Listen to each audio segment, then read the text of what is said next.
Hippoboma longiflora. Ito ang tinatawag na Star of Bethlehem. Maganda at pwedeng pang-display dahil sa mala aesthetic nitong appeal. Sa ibang kultura, ginagamit ito panggamot sa mga sugat, asthma, bronchitis at epilepsy.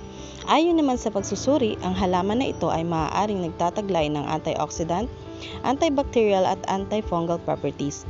Pero mag-iingat, para sa kaalaman ng lahat, ang halaman na ito ay nagtataglay ng cardiac glycosides na makakaapekto sa puso at makakapagresulta ng irregular na pagtibok nito na maaaring humantong sa kamatayan. Maaari din itong magresulta ng pagkahilo, pagsusuka, pagtatae, pananakit ng puson at skin irritation. Kaya bago tayo sumubok, alamin muna natin ang katotohanan sa likod ng mga nakabibighaning halaman na ito. Hindi po ako expert, ang mga kaalaman nito ay base lamang sa aking mga research. Para sa iba pang kaalaman, i-follow lamang ang aking page na Pobreng Negrense. Maraming salamat at God bless!